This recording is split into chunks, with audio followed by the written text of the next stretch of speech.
At least the company now belongs to my husband, my daughter-in-law said loudly in a whisper at my husband's seventh-day memorial liturgy. The words, what the will revealed, chilled her to the bone. I'm happy you're here. To see how far my narrative has come, watch it through to the conclusion, and leave a comment about the city you're in.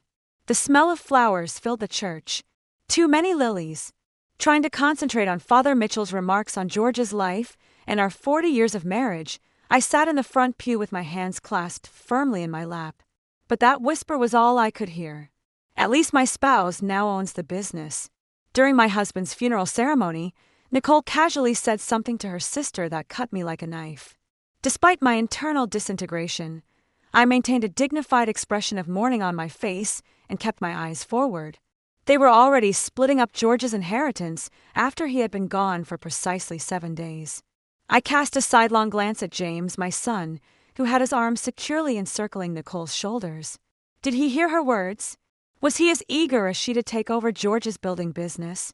The company he had created out of nothing, putting his all into each and every agreement, structure, and bridge. Mom! People started to get up, and James touched my arm. The service was over. I was completely unaware of it. Are you ready to greet the guests? Unable to trust my voice, I nodded. My legs felt empty when I stood, as if they could buckle under me. I was 65 years old, and all of a sudden I felt 90. I was filed past. The same prepared condolences were murmured by neighbors, cousins, and business friends. With Nicole's whisper still playing in the back of my head, I automatically accepted their handshakes and embraces. Had she always been this cunning, this way? This chilly? Roseanne, I'm so sorry for your loss. George's 20-year assistant, Mary Peterson, took my hands in hers. She had genuine, red-rimmed eyes. He was a wonderful man. I managed to say, "Thank you, Mary," appreciating her sincere sorrow. He thought the world of you. Faces blended together as the reception line went on. Across the room, I saw George's business colleague, Henry Gladwell, huddled with Nicole and James. Their words were hushed, and their heads hunched close. Nicole's hand was on Henry's arm, and although she had a serious and solemn look on her face, I could see eagerness shining in her eyes. I later withdrew to the kitchen during the reception at our house since I needed some alone time. The stillness was a welcome respite since the caterers had gone outdoors for a rest. I finally let myself feel the weight of what I had heard, and I grasped the counter. "You okay, Mom?" With a worried expression on her face, my daughter Sarah emerged from the doorway. I tried a grin as I said, "Just needed a minute." Sarah had left her 2 boys with her ex-husband and flew up from Seattle. She had always been observant, sometimes too observant. Nicole's being. "Nicole," she said, taking a step forward. "You've noticed, too." Sarah gave a quiet snort. It's difficult not to. In Dad's office, she's virtually measuring the drapes. I averted my gaze and occupied myself with plating cookies. "She thinks James will inherit the company," I remarked, sounding more composed than I actually was. "And will he?" Silently, Sarah inquired. To be honest, I had no idea. George has always taken care of the legal and commercial issues. I had fully trusted him and was happy to watch from the sidelines while he established his empire. Why hadn't I inquired about his intentions for succession? Why had I thought we had more time? "The lawyer's coming tomorrow," I said. "We'll know then." My arm was pinched by Sarah. "Whatever happens, I'm here for you." I could not interpret Nicole's expression as she watched me when we reconnected with the visitors. She came over with her arms out for what felt like a theatrical embrace. She remarked, "Roseanne, you're being so strong," in a falsely concerned, honeyed voice. "If there is anything James and I can do let me know. Anything at all." James looked over her shoulder at me. Was his face one of anguish or guilt? My kid was eager to follow in his father's footsteps and had always been ambitious. When did ambition become entitlement, though? After everyone had left that evening, I sat by myself in George's study. The faded leather of his chair, the subtle scent of his perfume, and the orderly mess of his desk all still carried his presence.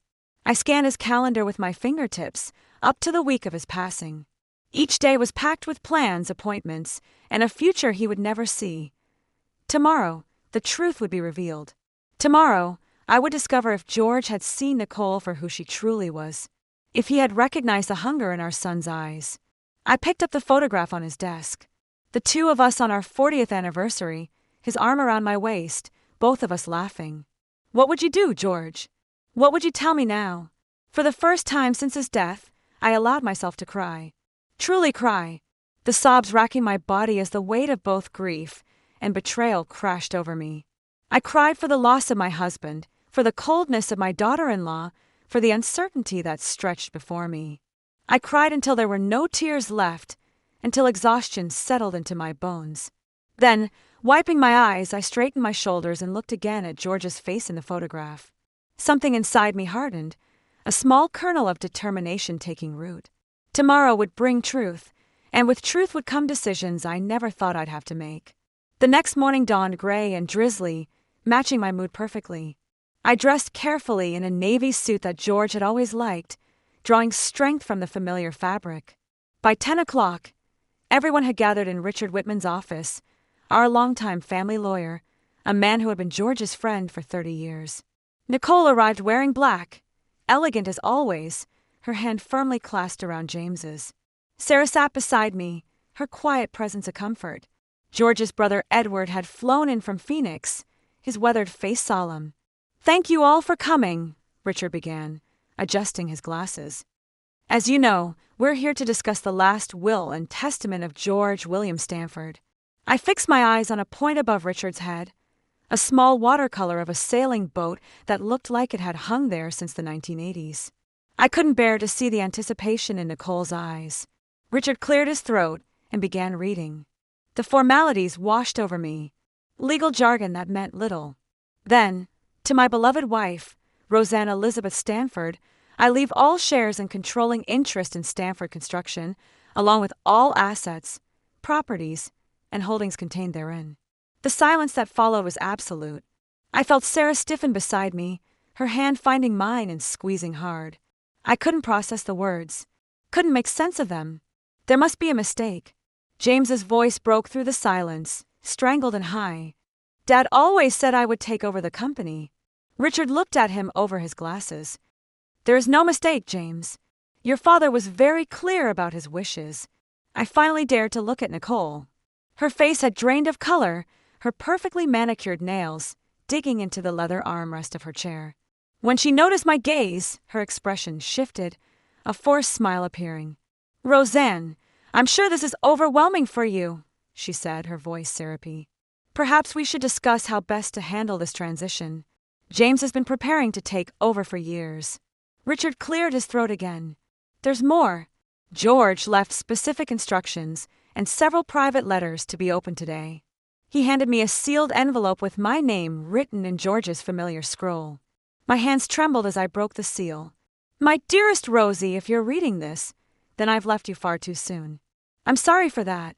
I'm sorry for many things, but most of all for not preparing you better for what's to come. I know this decision may come as a shock to you. You never wanted to be involved in the business, and I respected that. But over the years, I've watched you. I've seen your quiet strength, your instincts about people, your unwavering moral compass. You have gifts that our son, for all his talents, does not possess. James is ambitious like I was, but his ambition is not tempered with wisdom.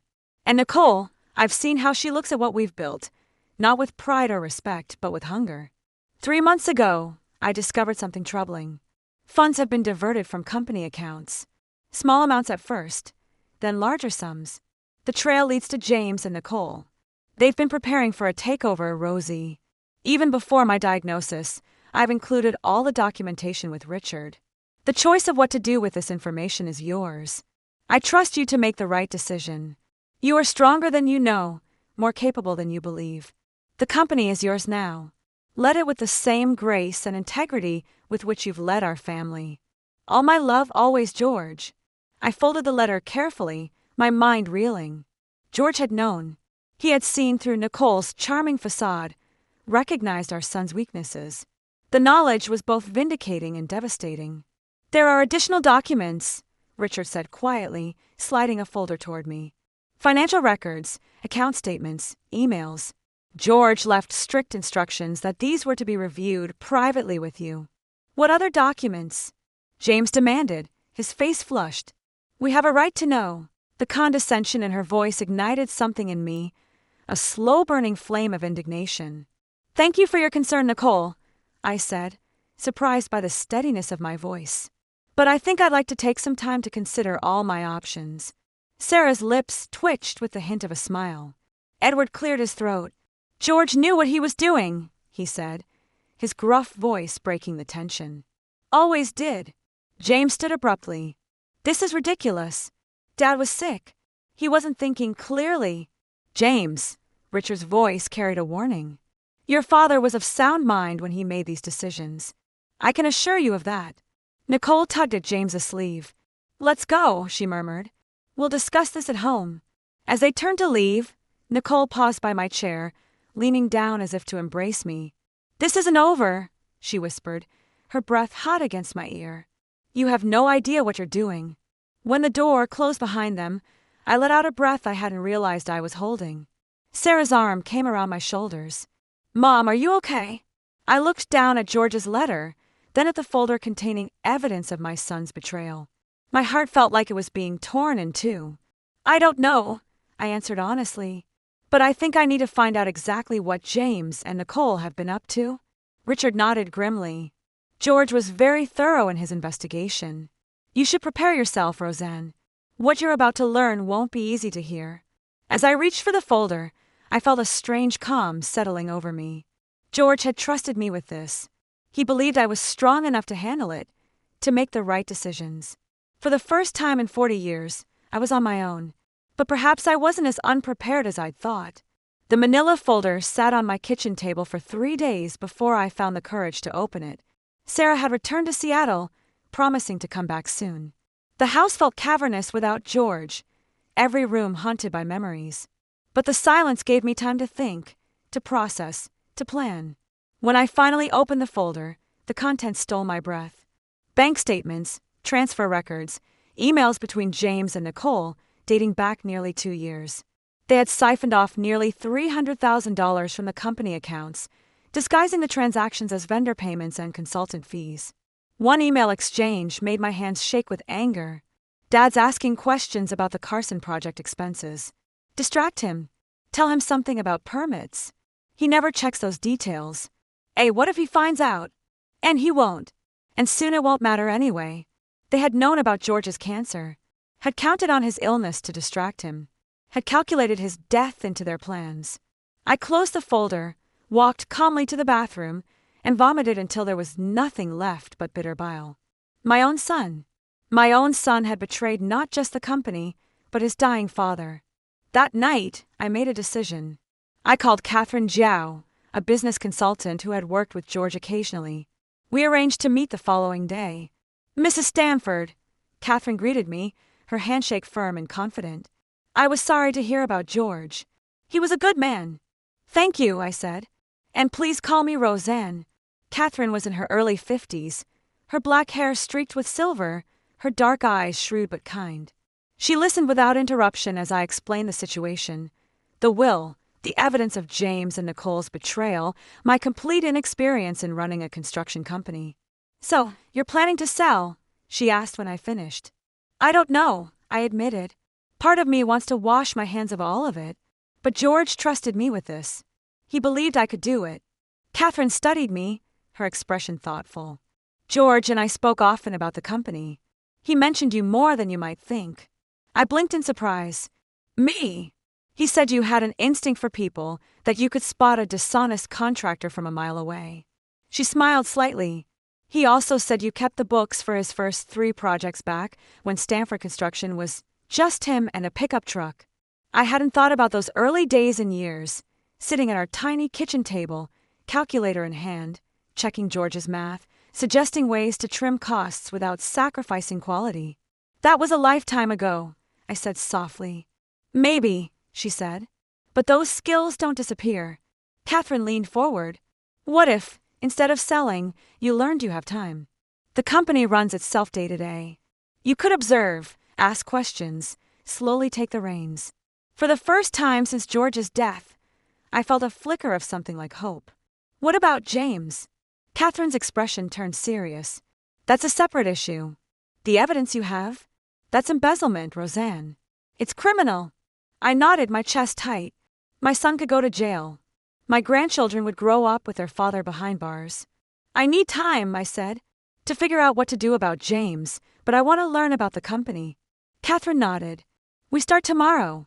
The next few weeks passed in a blur of information. I spent mornings with Catherine, afternoons at the office. I introduced myself to employees, many of whom seemed surprised to see me. I reviewed projects, contracts, processes. I asked endless questions and absorbed every answer. James and Nicole, meanwhile, had shifted to a new strategy. James called daily, his tone conciliatory. "Mom, I've been thinking about what happened," he said one evening. "I was shocked, that's all. But I want to help you through this. Nicole and I both do." "That's thoughtful of you," I replied, keeping my voice neutral. "We should have dinner soon. The kids miss you." My heart squeezed painfully at the mention of my grandchildren, Lily and Marcus. I hadn't seen them since the memorial service. "I'd like that," I said and meant it. Dinner was set for Friday. I spent the day at the office reviewing the Johnson contract with Trevor, our head estimator. When I pointed out a discrepancy in the materials cost estimate, he looked at me with new respect. "You've got a good eye, Mrs. Stanford," he said. "George always said you were the brains behind the operation." I smiled, touched by the comment. George exaggerated. "I don't think so, ma'am. Not anymore." I drove to James and Nicole's house that evening, feeling more confident than I had in weeks. The door opened before I could knock. Lily and Marcus launched themselves at me. "Grandma, we missed you." I hugged them tightly, inhaling the sweet scent of their hair, feeling their small arms around my neck. Nicole appeared in the doorway, perfectly coiffed as always, her smile not quite reaching her eyes. "Roseanne, come in. James is just opening some wine." The house was immaculate as usual. Nicole's decorating taste ran to sleek minimalism. All chrome and glass and white surfaces. Beautiful but cold, like Nicole herself. James embraced me, his familiar aftershave bringing a pang of nostalgia. He looked so much like George at that age. The same strong jaw, the same confident stance. But George's eyes had always been kind. "Mom, you look well," he said, handing me a glass of white wine. "I'm keeping busy," I replied. "At the company?" Nicole asked, her tone light, but her eyes sharp. Among other things, as we settled at the dining table, I noticed how James and Nicole exchanged glances, a silent communication passing between them. The children chattered happily, oblivious to the undercurrents. "So," James said, cutting into a salmon, "have you given any thought to the future of the company?" "I mean some," I answered, watching Nicole's perfectly manicured fingers tighten around her fork. "Because I've been thinking," he continued, "it makes sense for you to retain ownership, of course. But the day-to-day operations, that's a lot for anyone to take on, especially someone who's never been involved in the business." "It would be a shame," Nicole added smoothly, "for George's legacy to suffer. He built something remarkable." "Yes," I agreed, meeting her gaze steadily. "He did." The dinner with James and Nicole repeated itself every Friday for the next month. Each time, the pattern was the same. Warm greetings, time with my grandchildren, then the inevitable, carefully worded suggestions that I step aside. "Let James take over. Sign the papers they had conveniently prepared." "It's for the best, Mom," James would say, his eyes earnest. "You deserve to enjoy your retirement, not worry about contracts and payroll." I would smile, deflect, change the subject.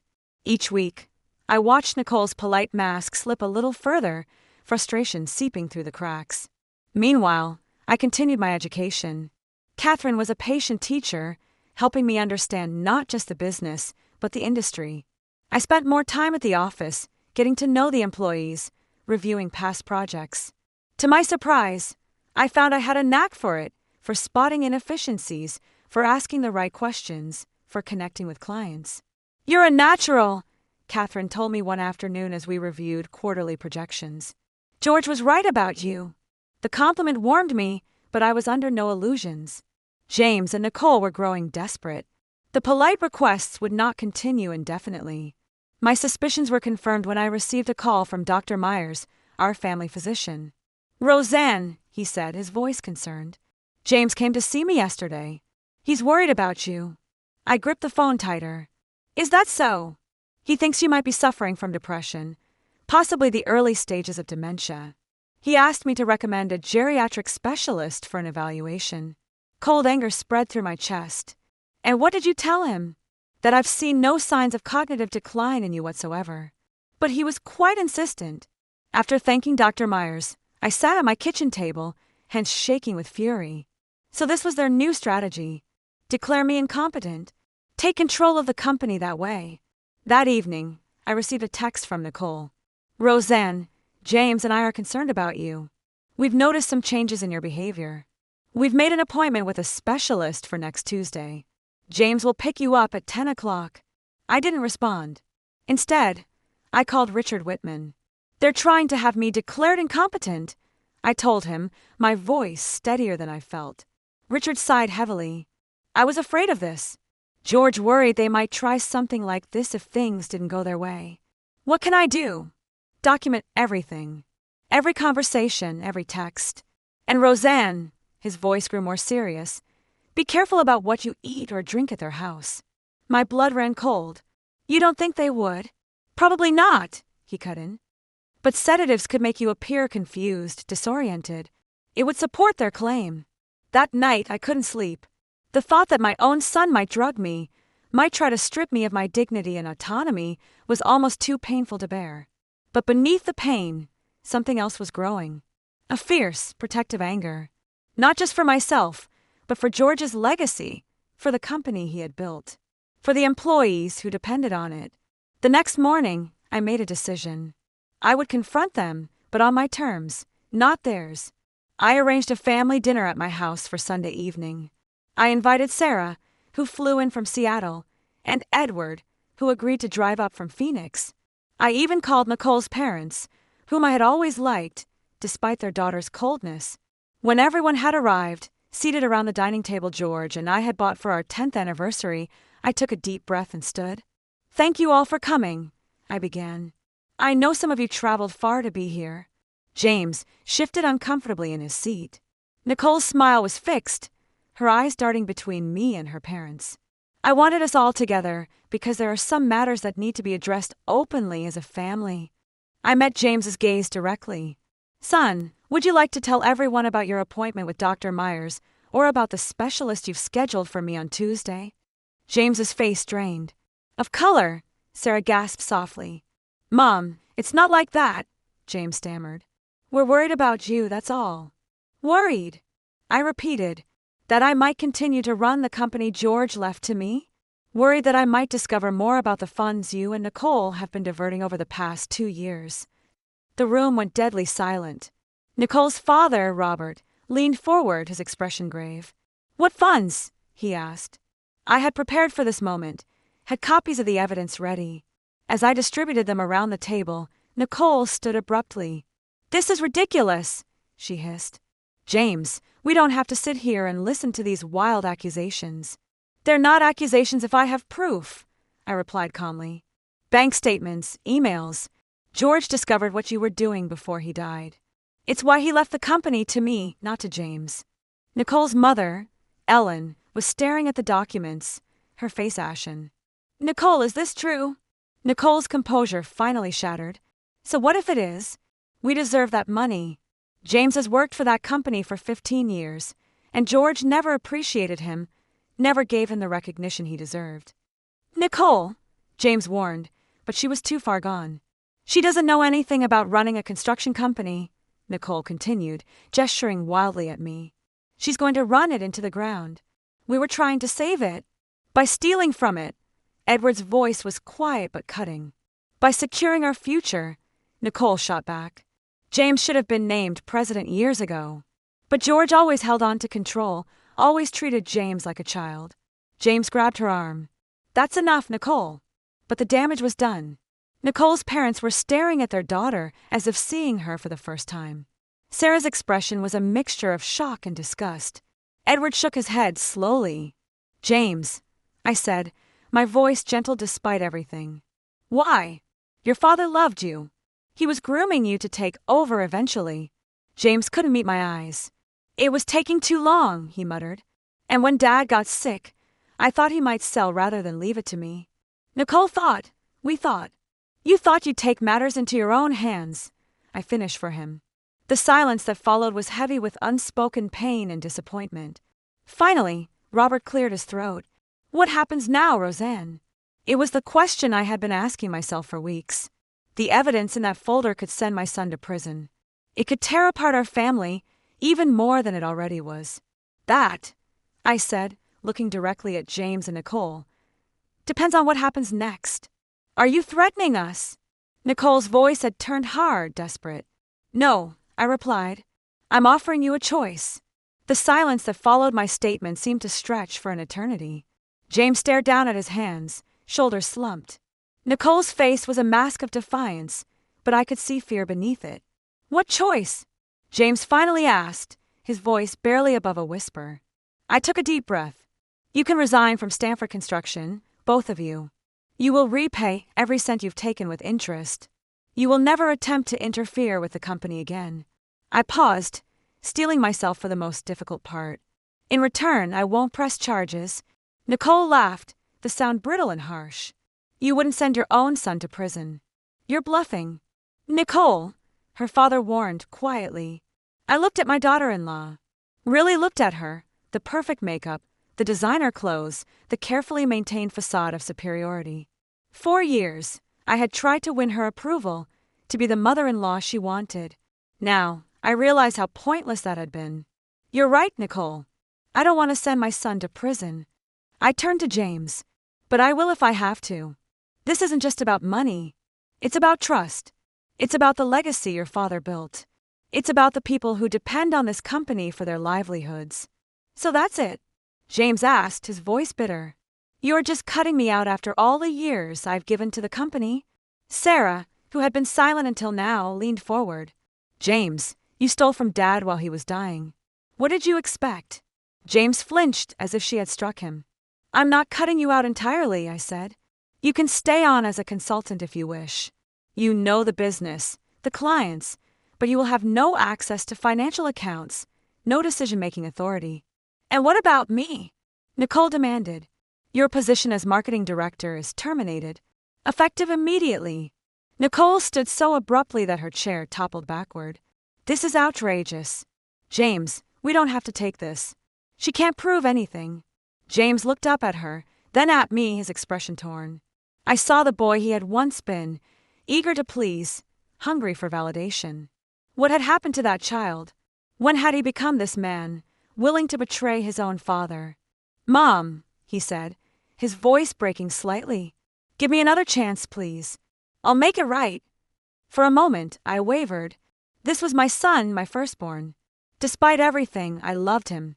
James, I said gently, this is your second chance. I'm not sending you to jail. I'm not exposing what you did to the world, but I can't put you in a position to hurt the company again. Nicole grabbed her purse. This is ridiculous. We'll fight this. We'll get lawyers involved. You certainly could, Richard cut in smoothly. But the evidence is quite compelling, and embezzlement charges would be just the beginning. Nicole's parents exchanged glances. Ellen spoke up, her voice strained. Nicole, enough. You and James should consider Mrs. Stanford's offer very carefully. The evening ended shortly after, the atmosphere heavy with unresolved tension. Nicole stalked out without saying goodbye, James trailing behind her like a shadow. Sarah hugged me tightly before leaving for her hotel. I'm proud of you, Mom, she whispered. Dad would be too. That night, alone in the house that suddenly felt too big, I sat in George's study and wept. For the son I had raised, for the family that was fracturing, for the husband who wasn't there to help me through it. The next morning, reality set in. I had a company to run, employees who depended on me. I dressed carefully, choosing a blue suit that made me feel confident, and drove to the office. The news had spread quickly. As I walked through the building, I could feel eyes on me, could hear the whispers. James and Nicole had been popular, at least on the surface. I wondered how many people thought I was just a bitter widow, pushing out my own son out of spite. Catherine met me at my office. George's office, now mine. Are you ready for this? She asked. No, I admitted. But I'm doing it anyway. I spent the day in meetings with department heads, listening more than speaking, asking questions, taking notes. Some seemed skeptical of me, others guardedly optimistic. Trevor, the head estimator, was openly supportive. "Mrs. Stanford," he said as our meeting concluded, "for what it's worth, I think George made the right call. James is, well, let's just say he takes shortcuts. That doesn't work in construction." By the end of the week, I had met with every key employee, reviewed all ongoing projects, and begun to develop a plan for the company's future. With Catherine's help, I identified strengths to build on and weaknesses to address. Meanwhile, James had moved out his personal belongings from his office, but had not yet given me an answer about the consultant position. Nicole had been seen clearing out her desk late one night when the building was nearly empty. Friday evening, as I was preparing to leave, my phone rang. It was Ellen, Nicole's mother. "Roseanne," she began, her voice hesitant. "I owe you an apology, Robert and I. We had no idea what Nicole was involved in." "I know," I said, meaning it. Ellen and Robert were good people. They had always treated me with kindness. "We've spoken with them," she continued. "Extensively, I think. I think James might be ready to accept your offer." "But Nicole," I sighed, understanding what she wasn't saying. Nicole was the driving force she had always been. She had pushed James, molded him, and used his insecurities to her advantage. "Ellen, I appreciate you reaching out, but this is between James and me now. He needs to make his own decision." As if on cue, a text came through from James. "Can we talk tomorrow alone?" I stared at the message, hope and weariness battling within me. Was this the first step toward reconciliation or another manipulation? The next morning, I met James at a small cafe downtown. Neutral territory for both of us. He looked tired, the circles under his eyes pronounced. "I've been thinking about your offer," he said after we'd ordered coffee. "I want to accept it." "And Nicole?" I asked. He grimaced. "She's not happy. She thinks we should fight you," he said, then hesitated. "But I've been looking at what would happen if this went public. My career would be over. No one would hire me." It wasn't remorse. Not yet. But it was a start. "And the money?" I asked. "We'll pay it back," he said. "All of it. It might take time, but we'll do it." I studied my son's face, looking for sincerity, for an understanding of the damage he had caused. I saw exhaustion, resignation, perhaps a flicker of shame. It wasn't enough. Not nearly enough, but it was a beginning. "All right," I said. "We'll draw up an agreement. You'll work as a consultant 3 days a week. You'll report directly to me." He nodded, his relief palpable. "Thank you, Mom." As we parted ways, I felt a weight lift from my shoulders. The road ahead would not be easy. Trust, once broken, is not easily repaired. But we had taken the first step. 2 years can change everything. I stood at the window of my office. No longer George's office, but truly mine. Looking out at the Stanford construction yard below, workers moved with purpose between buildings. Delivery trucks came and went. The steady rhythm of a thriving business. "Mrs. Stanford," my assistant Melanie appeared in the doorway. "The birthday cake is ready whenever you are." I smiled, glancing at the clock. "Let's give it another 10 minutes. Sarah's flight might be running late." "Of course," and Mr. Edwards called to confirm the contract signing for tomorrow. "Thank you, Melanie." Alone again, I ran my hand over the smooth surface of my desk. In the corner sat a photograph of George, his eyes crinkling at the corners the way they always did when he smiled. Next to it, a newer edition, a picture from the company picnic last summer. Me surrounded by employees, looking more confident than I'd ever been in my life. At 67, I had never expected to be running a construction company. Had never imagined I would be good at it. But here I was, not just surviving, but thriving. Under my leadership, Stanford Construction had expanded into 3 new markets, increased profitability by 20%, and maintained the reputation for quality that George had established.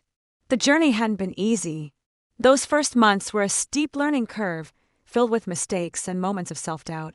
There were nights I sat alone in this office, overwhelmed by the weight of responsibility, wondering if I was destroying everything George had built. But slowly, decision by decision, I had found my footing.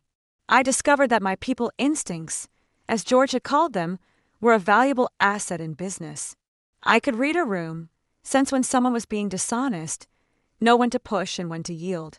The door opened again, and Sarah peeked in, her face breaking into a wide smile. "Mom, sorry I'm late. Traffic from the airport was brutal." I embraced her, breathing in the familiar scent of her perfume. "You're right on time. How are the boys?" "Growing too fast. Ethan made the soccer team, and Jake is obsessed with dinosaurs. They're sad they couldn't come with me this time." "Well, I'll be visiting next month for Jake's birthday," I reminded her. "Now, are you ready for this little party? The whole office is waiting." Sarah linked her arm through mine. "Lead the way, CEO." The conference room was packed with employees. A chorus of happy birthday erupted as I entered. Trevor from estimating, now my right-hand man, stood beside an enormous cake decorated with tiny construction equipment. Melanie had arranged for catering, and the long table was laden with food. As I made my way through the room, accepting well wishes and hugs, I caught sight of James standing awkwardly by the window. Our eyes met, and he offered a tentative smile. Our relationship had been a work in progress over the past 2 years. The consultant position had evolved into a project manager role with strict oversight. James had proven himself capable, if not exceptional, and more importantly, he had stayed clean. No more financial improprieties, no more shortcuts. Nicole was another story.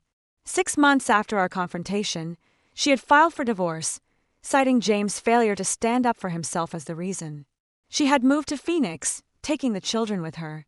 James saw them every other weekend, flying out on Friday evenings and returning Sunday nights. The divorce had been a turning point for James. Without Nicole's influence, he had slowly begun to find himself again.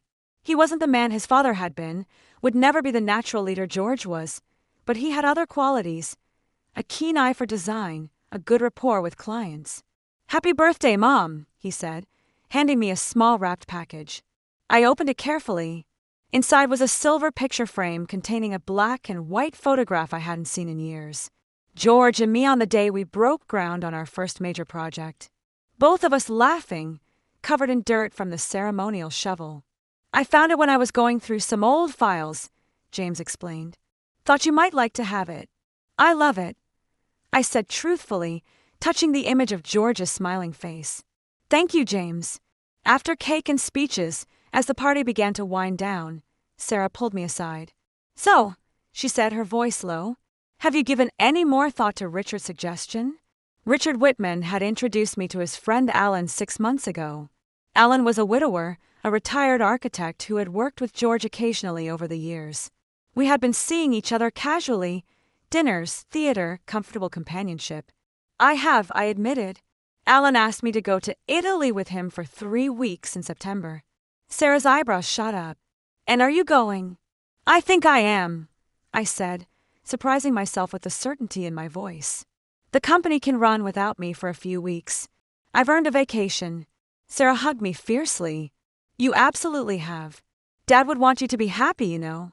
Later that evening, Sarah and I sat on my back porch, watching the sunset paint the sky in shades of pink and gold. The air was warm, fragrant with the roses George had planted years ago. "Do you ever regret it?" Sarah asked suddenly. "Taking over the company, instead of just selling it. It would have been easier." I considered the question, thinking of the long hours, the steep learning curve, the weight of responsibility. Then I thought of the satisfaction of a project completed on time and under budget, the pride in seeing a building rise from nothing, knowing I had played a part in its creation, the respect I had earned, not as George's widow, but as a business leader in my own right. "No," I said finally. "No regrets. It hasn't been easy, but it's been right for me, for the employees, for George's legacy, and for James." I glanced at the photograph he had given me, now sitting on the side table. "For James, too," I said. "I think he needed to learn that there are consequences to his actions. He needed to earn his place, rather than feel entitled to it." Sarah nodded thoughtfully. "You know, when Dad died, I was so worried about you. You seemed so lost." I acknowledged. Without him, I had no idea who I was. I had been George's wife for so long that I had lost the ability to be Roseanne. And now, feeling the pleasant evening wind on my cheeks, I grinned. "Now I know exactly who I am." That December, Stanford Construction celebrated its most successful year to date with a corporate Christmas party at the Grand Hotel downtown. Observing the looks of staff members, customers, and friends, I stood at the stage. 27 months ago, I knew almost nothing about running a construction company, I said. However, George did. He was aware that this business was about more than simply buildings. It was about people, honesty, and doing the right thing, even when no one else is looking. I stopped, looking for James amid the throng. He gave a little nod of comprehension. According to him, Stanford Construction will keep expanding and changing, encountering both possibilities and obstacles. However, the principles upon which George Stanford founded this business will always remain the same. I felt like everything was going full circle as the audience erupted in cheers. At the memorial ceremony that day, Nicole had been mistaken. Her spouse did not own the business. I didn't even own it. Not at all. All of us who had constructed it, day by day, brick by brick, owned it. It belonged to the future we would build together and to George's memory. I, the lady who had hitherto just been George's wife, had discovered something unexpected. Joy, not just confidence, not just purpose. The satisfaction of learning new things, taking on challenges,